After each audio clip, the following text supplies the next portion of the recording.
Hi guys! This is Jan and Jai's Vlog. So ito nga po yung mga kaganapan ng birthday ni Karang. So pagkagising pa nga lang po nung umaga, nagpabayan na kami para nga po bumili ng cake. Habang nasa daan nga po kami niya, niloloko pa niya ako kung bakit daw pupunta kami sa bayan. Tapos sabi niya, Aroy, bibili ka ba rin ng cake? Pero sabi ko po, secret. Paano ko nga ba po siya masusurprise? Lagi naman kami magkasama. Tapos nangihinayang naman ako na magbiyahe. Tapos bumili lang ng cake dito sa bayan.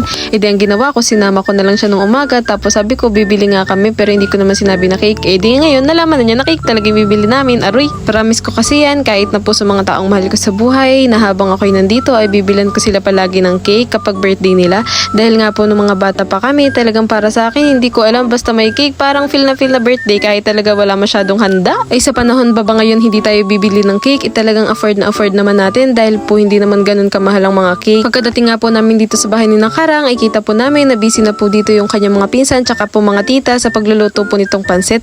Bali nga po ang mangyayari, pansit lang naman po ang aming lulutuin dahil nga po umorder na po si tita nung bilao tapos puto at saka maha. Tapos bumili din lang po kami ng pakwan na tigto 20 pesos ang isang buo dun po sa bayan. Tapos po magtitimpla lang kami dito ng buko juice para nga po ayun dagdag sa aming papagsalusaluhan. Dito nga po sa pagluluto ng pansit ay talagang kapag hindi pa naman talaga sumarap itong pansit na ito ay talagang sinasayawan na ni Ate Ariet. Ay, siya ka. Alin, ha? O, para sa inyo parang tangyo. Tingnan mo yung nagaluto ng pansit. Ate Ariet, yung makain ng pansit, yung makain ng pansit mo, makikita itong video na ito, magaling ina. Wala naman po masyadong bisita ngayon dahil nga po yung mga kapitbahay lang po ni Karang i-invite namin dahil po hindi naman ganun kadami ngayong handa. Di ba kasi ganyan sa kuya? Ay, pag-birthday yan eh. Oh, ako ang laking litsunin. Last year nga po ay may binili ako na banner na happy birthday at hinanap nga lang po ni tita yan para nga po itakid lang po namin ulit. Kagaya nga po nun, pwede po kayong umorder din na ganito sa online para nga po kapag may mga birthday yan, hindi nyo na po kailangan ng tarpaulin, pwede pong ito na lang inyong itakid.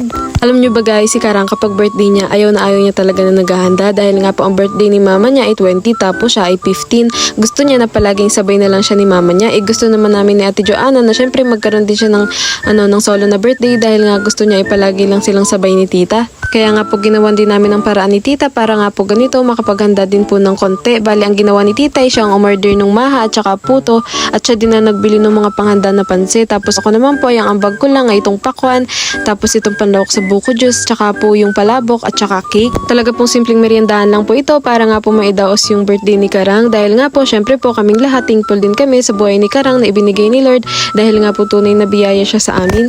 Dito nga po pagkaluto ng pansit ay sinali na din po agad nila sa stainless para nga po mailagay na dun sa lamesa at nagiintay lang po kami ng mga iba pang tao para nga po tuluyan na po kaming makakain. Eto nga guys, makikita niyo po na talagang may binabalatan ako dyan na tinahati na hotdog dahil sabi ko nga po naisip ko ay dagdagan namin yung handa niya ng hotdog dahil sabi ko nga ay nung maliliit pa naman kami, hindi naman kami nakaranas ng mga ganun rin nung aming first birthday o kaya nung aming mga 7th birthday. Kaya nga sabi ko kay Karang ay total 25 years old ka naman tapos ganito nga maghahanda tayo.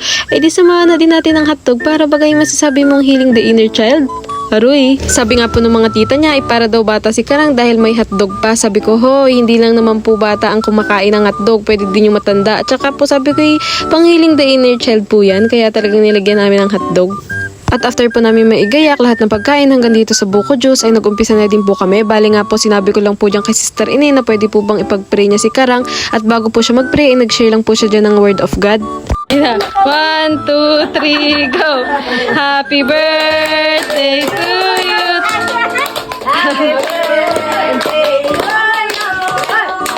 Happy birthday! Happy birthday to you! Mal! To you! Happy birthday!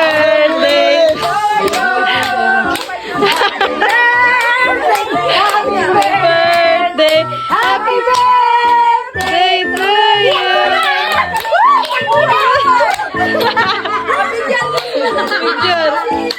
Oh, blow! Oh my God!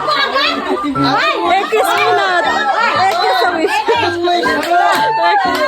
Wait. Ayaw wish mo. Si Tita Bill na. After nga po kumain ng lahat, ay ayan po si Ate Ariet pauwi na at may Sharon Coneta siya dyang dala, charot. At after po nila umalis ay nagkantahan lang po kami din ng kauntian, kami po mga natira dito sa bahay nila. Tapos yun lang po ang mga kaganapan ngayong birthday ni Karang. Yun lang guys for today's video. Salamat po sa inyong panonood.